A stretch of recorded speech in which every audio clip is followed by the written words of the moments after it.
What did it take to get to where you're at? Man, the first 8 were brutal.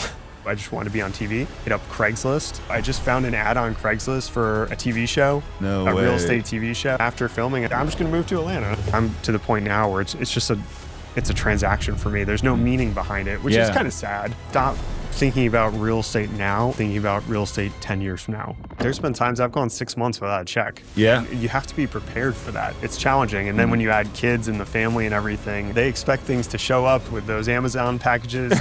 You've crushed over 250 transactions in your career, but you're also a father of a young family. How's that been? Honestly, I think about getting out of real estate every day. I really think that a lot of agents don't talk about how hard it is to grow a family. You've crushed over 250 transactions in your career, but you're also a father of a young family. Like how's that been? Honestly, I think about getting out of real estate every day. No, it's not a spot now where you're kind of in this space where the expectation is everyone's around more often, both parents. Yeah. And then you want to be there for your kids. And I think, having kids, you kind of look at things a little bit differently. Real estate stops necessarily becoming like the main focus, and then it's more of a means to an end. So the flexibility is great, being able to be there at odd hours and do things. Build your own schedule. Yeah. Yeah, but I think what people strive for is they get to a level where they're operating this business, and it's a business that's 7 days a week and clients that expect evenings. And it's definitely a challenging balance for sure. I have not mastered it yet. Yeah. I was just going to ask you, how have you mastered it? I think it's a tough time where it's like all of a sudden we've hit this curve of all this new technology. Yeah. The real estate industry is changing as a whole. Then you're trying to parent 2 kids under 5 at the same time. You don't want to miss anything. So it's almost like things have been consistent, but I feel like I haven't necessarily hit through that glass ceiling yet. That I probably would have had kids not come when they did, but you don't trade it for anything then. You recently hired an operations manager. How has that sort of helped you scale and maybe alleviate, some of your time? Yeah, I was trying to figure out how to grow. I think that's really more of you looking at it of, I don't want to necessarily be an agent forever. I want to have a business where I'm not the sole operator. If I want to go away for a week, it's not other people can handle the fires. Yeah. But with that comes costs. And then I think that's the hardest part of real estate agents is you have to spend to grow, but it's not as lucrative as most people think it is. So it's hard to just have all these expenses kind of coming out of the place. The operations person, she came on part-time. It worked with her schedule. She still has a lot of family obligations.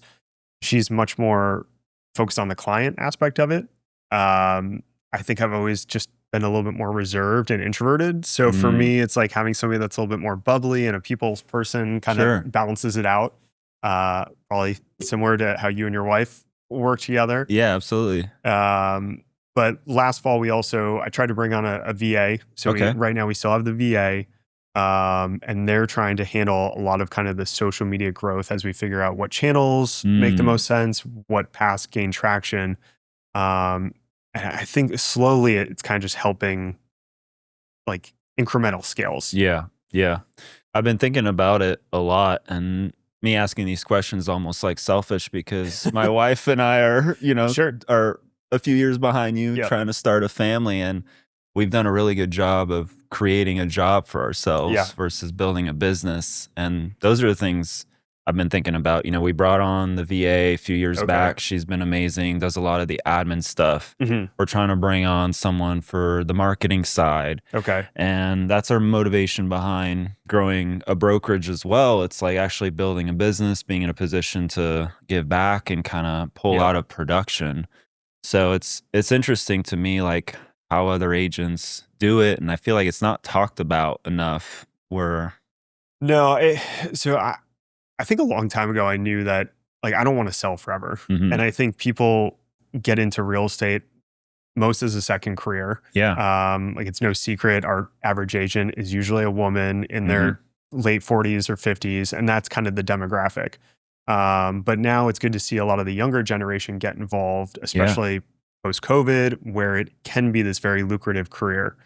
Um, I don't think, hard enough as it is to think about scaling, I think people need to always be thinking about an exit strategy as well.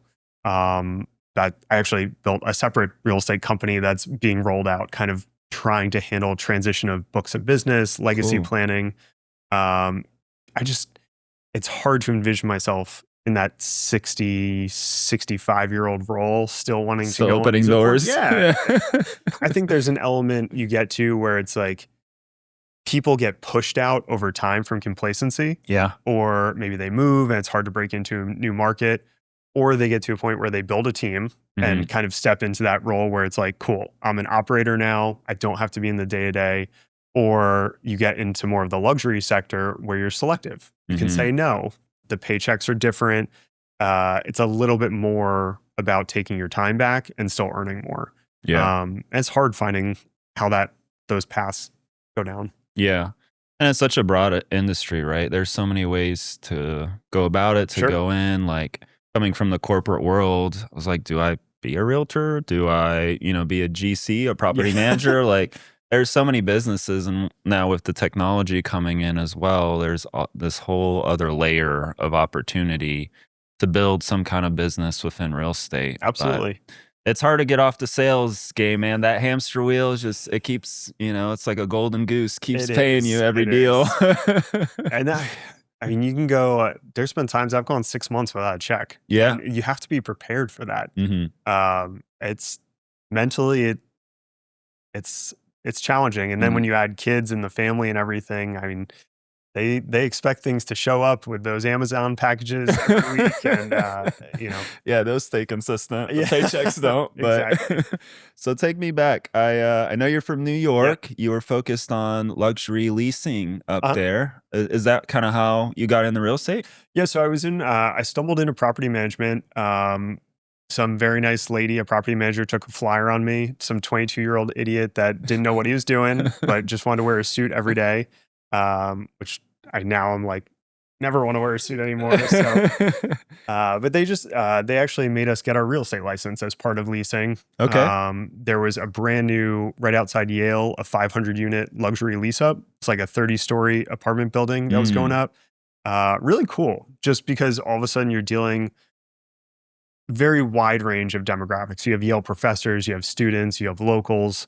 That was up in Connecticut. And then to me, the rental prices were just shocking. This is back 2012. Okay. So you had apartments from $2,000 to $5,000 a month, which now is like everything is that way. Right. But we're talking about our 3-bedroom penthouses at $5,000 a month. It was exciting. Yeah. Yeah. And there's a big leasing market up in that, in New York and Atlanta, we don't get compensated as much for leasing. So yeah, that was being on the corporate side of the leasing. It was a little nice. I mean, you get benefits, you have some days off. It's more of a normal schedule, but you're also capped. And I actually started seeing agents come in with rental clients and then getting referrals, and that kind of made me think a little bit more of like, wait, what is going on here? Why are they just showing up in slippers and getting $1,000 referral fee for no reason?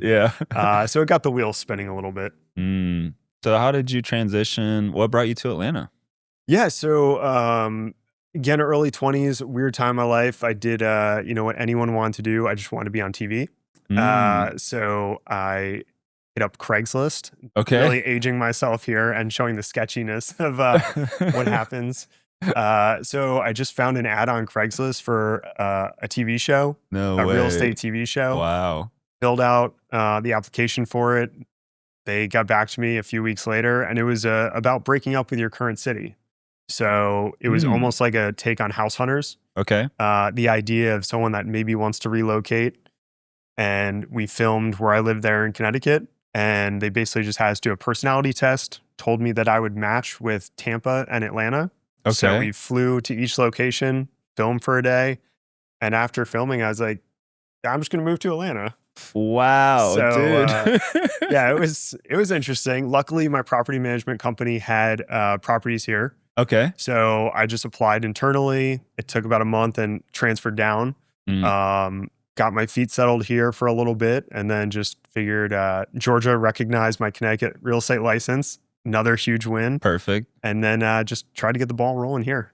Wow. So what year was that? That would have been 2014. 2014. Yep. Okay. So you've been in the business or so for I plus got 10 plus years here? Yeah, I got licensed in 2012 up there, Mhm. and been selling residential here since 2015. Mhm. Okay. So like walk me through, you've been extremely successful today. What was that 10-year journey like? What did it take to get to where you're Ah, at? man, the first 8 were brutal. uh, yeah, I didn't know anyone here, and I think that's the tough thing. Like, there's Mm, people that'll move to a new location. They're extremely extroverted. yeah. They love meeting new people. That's just it's not my style. Yeah. I'm not the cold call guy. I'm not the door knock Mm, guy. Uh, likewise, yeah. yeah, I love homes. I love the process. I love closing and getting people deals, but getting business was not my strong suit. Sure. So I signed on to a massive team. I was over at Mark Spain for a Oh, little okay. bit. Yep, they just branched off from Keller Williams. And I mean, he's like the biggest you see his billboards Yeah. everywhere. So, Yep. Yeah, they similar to like they just have you fill out an assessment back then, and it told me I'd be a good listing agent. So they basically said, "Hey, you don't have to do anything. We'll put the appointments on your calendar. You just have to go to the homes, mm, sign the agreements, close them, and then manage the transactions." So it was a little bit of trial by fire that first year. We were expected to carry anywhere from like 15 to 30 listings at a time, which mm, without back end support back then is a lot that's to a manage. lot. Yeah. And then you're kind of just every day is just more appointments. You start the day in Alpharetta, then you're down in Stockbridge, and then Buford, then Smyrna. Mm, Um, so I put like 30,000 miles on the car that first year. But within 8 months, I had sold over 40 properties. yeah. And you start seeing and learning more about the city than people that lived here their whole lives. And that was cool. Absolutely. Yeah. Something that you mentioned before when we were chatting before the podcast was like you just drove from neighborhood to neighborhood to kind of get to know. How Mhm. did you settle in Alpharetta? Yeah. So when I moved here originally, I land on Lindbergh. Okay, It in was, town. yep, Yeah, very different than it is now. I figured just being kind of right in the middle of Buckhead and Midtown, I would get the best absolutely. of both worlds. Sure. Wasn't really developed enough No. to get that yet, but I liked the city back then. Hmm. I thought I would end up like Buckhead Village is where I wanted to be. Right. Back then they still had the piano bars and kind of that cool going out Yeah. atmosphere, and I know that's changed a lot as well. But they're just drawn to the city. There's so much to do. There's Hmm. culturally speaking, like there's go to shows, games, the food is incredible. I love that every little neighborhood has its own personality. Hmm. And, no matter where you go, it's kind of just like you're stepping into a brand new city. Um, so I was there for a little bit, then out to Decatur, Doraville, and then gradually just worked my way up to the suburbs, Chamblee, and then Alpharetta. Yeah. Nice. Yeah. And I feel like Atlanta's so segregated and diverse in a way that there's a little something, a little corner of Atlanta Sure. for everyone. So it's interesting how neighborhoods are Hmm. changing. And right now my wife and I we're smack in the middle in Midtown. I Yep. don't know where we'll end up. We love the walkable, perspective of it, Hmm. but like there's something for everyone, and I think that's what's bringing so many people here and why our industry has done so well. Like not only is it for the good schools, the good taxes, but like it's like there's a piece of Atlanta for everybody Sure. out there. Yeah. Yeah. Yeah. Yeah. I think especially with relocations, it's weird for a city where like people kind of stick together as Mhm. dense and diverse as it is. And you talk to people, get an idea of what they're looking for, what they like to do, and you can almost pinpoint. It's like, okay, well, you'll be best suited in Grant Park, or you're really gonna like Roswell. Right. And it's just every area has something for everyone. Tell me about the YouTube channel and Yep. how you're, leveraging that for maybe relocation clients. Yep. Yeah. So, having sold like all over greater Atlanta, Hmm. I know from a scaling perspective, it's not feasible to really grow from there. Hmm. So, once I was in Alpharetta and kind of got settled up there, I really just fell in love with the area and wanted to try to bring my business as close to that Hmm. neighborhood as possible. Um, for me, it was like, okay, here I am kind of starting again. How do I get more local clients? And that's the challenging thing of like, you got to either go out and meet people or Yep. have people know about you. Hmm. I found that as much as it's harder for me to just go and network out in the open at events, Hmm. it was a little bit easier for me to just sit and talk to a camera. Right. And Um, you can kind of redo, you yeah, can yeah, build that muscle, yep, like, cool. yeah. So the channel, I had wanted to start it right in the middle of COVID, but I got hit with like what everyone does, just everything had to be perfect. Hmm. I didn't know enough technically yet, and so much has come the past few years, especially with like all the AI features, that it's just you don't have to be perfect. Yeah. Everything can be done for you for the most part, Hmm. and it really just helps gain the confidence. So the past 12 months, it's picked up a lot more, Okay. and now I've talked to the team about it. We're really just trying to push into that as much as possible. Are you starting to kind of get, leads from Mhm. it? What's sort of like your cadence, number of videos you're doing now, and how's that translating into some lead generation? Yeah, I was getting to a point where I was at a video a week, Okay. which is what I was hoping to be at. Hmm. And then with one of my daughters, she had like a rough first year and a half of Mm. health stuff going on, and that also coincided with fall. So like all of a sudden, it's not as nice outside, Yeah. and all of a sudden we're like going into the holidays, and it just derailed the channel Mm. completely. So it was down to the point where I was really only posting like once a month, and I Okay. could see that it's like once the consistency drops off, you're losing engagement. Yeah. You're basically having to pick it back up. And YouTube like rewards you for Yeah, that consistency the too. consistency, Yeah. the algorithm will push it. The market's also a lot more agents now are pushing into video and YouTube. So it's trying to figure out, okay, everyone's doing relatively the same type of video. How do Hmm. you make yours different and stand out a little bit? And my channel is still extremely small. But this spring, we kind of dive back in. We have a good next 6 to 9 months of content planned, Mm.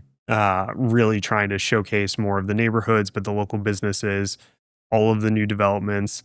Um, and as much as it hasn't really driven mass closings yet, Hmm. it's kind of cool. We'll do an event at our community, and someone will just be like, "You're the YouTube guy." Yeah. And I'm like, "All right, I got like 100 subscribers, but someone's watching it at least." It's like, okay. Yeah. So and it's fun. It's just like, okay, maybe 2 years from now, this will get to a place where it's actually doing business. It's just the Hmm. time to put into it. It's the investment. I Yeah. mean, it's you're building a brand. It's so important to how do I stand out? Mhm. Because now technology has allowed people to just like get any kind of information they want about any place or any topic or anything. So how can you be boots on the ground and sort of like differentiate yourself and be able to provide some kind of value of like, all right, I'm the Alpharetta guy. I'm Sure. the guy that knows every street, every restaurant, what's going on, even before AI does or Yeah. whatever. So Yeah, and there's channels I follow, even just on like Instagram or something, where I'll send it to my operations person. I'm like, we need to do this. Like they're doing this so much better than we yeah, are. So yeah.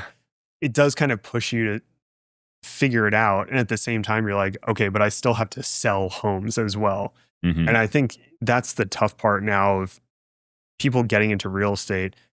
Real estate's a very small piece. I'd actually say it's almost the smallest piece of being an agent. Yeah. Now you have to be a digital mayor. Yeah. You're focused on everything. You're a contractual expert. You're Mm. dealing all the client side, the emotions, the hand holding, the prep. People are paying for service. They expect a full service, whether it's helping with all the contractors, the Yeah. vendors. Especially at your level, like, you do a lot of luxury higher end homes. I've seen some of your listings Yeah, in yeah, Alpharetta. yeah. you're dealing with clientele that like I expect some kind of, high end level of service, full Sure. service, so it's you're right. We wear a lot of hats. We're not just opening doors. Yeah, and I think we've gotten so desensitized to the numbers over the past 5 years. You know, even for a $500,000 home, I mean, these are people that have worked a significant portion of their lives, and it's $500,000. Yeah. Like the numbers on the screen don't look as big as some of the luxurious properties, Sure. but those people get the same level of service. They've put in blood, sweat, and tears to earn that house, buy that house, and there's no shortcuts.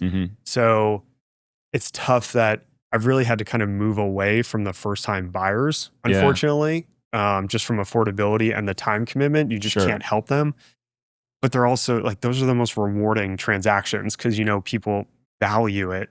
I've bought and sold a few of my own homes, and I'm to the point now where it's just it's a transaction for me. There's no meaning behind it, which is kind of sad. Yeah. No, I hear you.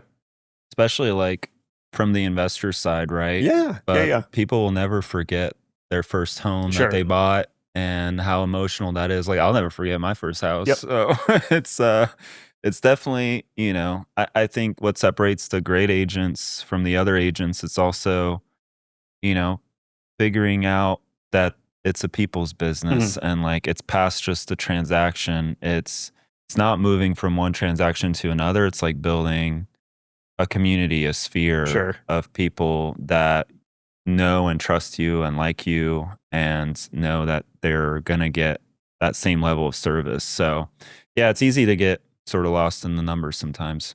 I became very transactional over the years, and now we're trying to undo that. So it's... Take me, I want to touch on something you mentioned before that I can relate to a lot. You mentioned, being an introvert. We're talking to a lot of agents out there, and our audience are agents in Atlanta, aspiring agents. Most agents are going to be extroverted. They're like the sales type, super social. What would you say to other introvert agents out there? I would say one of the biggest things is most of the training, I feel like, fails people because it's one size fits all sales training. Yeah. Where, so for me, coming off the teams, like those leads are not my leads. They're the team's leads. So I had to start leaning into, okay, the referral companies. Like I'm going to try and maximize my profiles there. I'm going to pay more on a referral split, but at least I'm building a book to kind of work off of from there. Yeah. So my recommendation to most people is don't try to lean into the things that you're not good at because you're just going to keep kind of running into a brick wall. Yeah. When I first moved here, we were using a Mojo dialer. We were doing 3 phone calls at a time for expireds. It got to the point where someone would be like, hello, in the nicest tone possible. I just hang up because I was too afraid. Oh no, an actual person's on the phone. Yeah. So, and that's kind of where, like, if I was starting over again, as much as there's great programs to build confidence, like they just don't work for everybody. Yeah. So if there's something that's going to make you confident, just do that. If you're into weird specific social groups or something, like just lean into those. There's always going to be people that need to buy and sell homes, but you don't necessarily need to be like hitting up your database constantly. You don't need to be door knocking, open houses. There's so many different ways to be successful. It's your point. Like maybe you're good on the contracting side, like bring the GC element into the transaction and kind of make it a little bit more natural for you. Yeah, one of the best things that I heard in a recent mastermind that I was part of is like focus on your zone of genius, right? It's like business is so broad where what are you good at? What fires you up every day? Which part of the business do you want to do you excel in? And is your zone of genius? Focus on that and then just hire everything else around it that you're not. Or maybe it's just, it's a different way of doing business. I think there's a lead generation strategy for everybody out there, whether you're extrovert, introvert, whether you want to door knock, whether you want to do a YouTube channel. So it's whatever you feel like you're comfortable and you can excel in, double down on that versus trying to be, don't work on your weaknesses, focus on your strengths. Yeah. I mean, you want to be well-rounded. We call it like part of the transition legacy company that we have. There's a personality assessment that's part of it. And what it does, it's supposed to identify your true selling style. To your point, like focus on your genius. Just figure out like, what are these things that you would excel at, and just press those a little bit harder. Which is the same way if I'm trying to identify somebody that would be a good referral partner, or if I was having somebody take over my book of business, I want them to compliment me. I don't want an extreme extrovert dealing with my clients that know, like, if I call my clients, they'd be like, Ryan, who's dying? Like, we text or email all the time, so people know just like that's my lane. But everyone handles it differently. Yeah, nice. Well, I feel like we can keep going, but we have to wrap this up. And I always end with our signature question. We're the Atlanta Agent Playbook.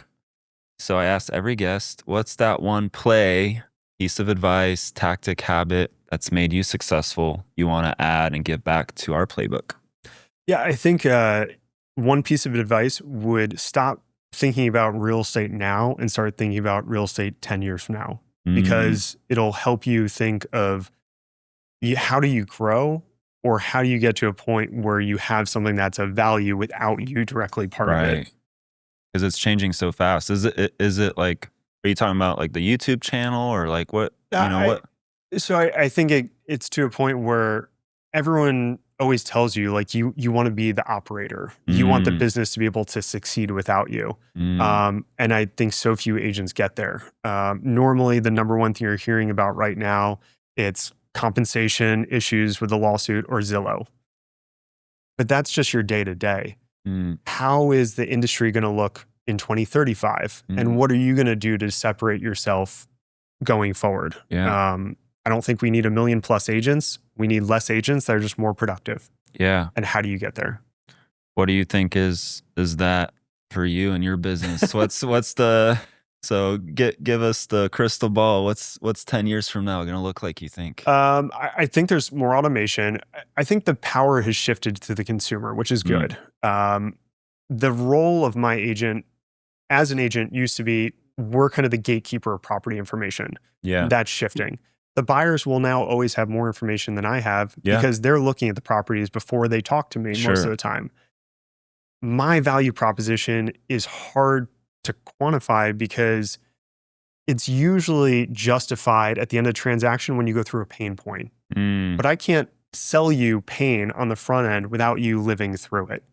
And that's where reviews, word of mouth, personal referrals, that's how people kind of tell you like, hey, I had this rough transaction. You got to use Ryan. He got us through this situation. And I think that's the tough thing, where everyone's always focused on convey your value proposition.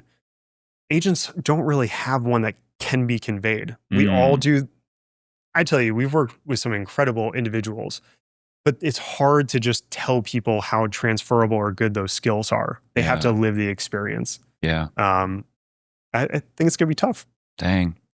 Well, I look forward to what you're able to cook up. And, I think the future's bright for agents that are talking about it. So thank you for opening up your book of business, your heart, your mind to us. So I appreciate you being on the podcast, Ryan. Thanks for having me. Great. Thank you.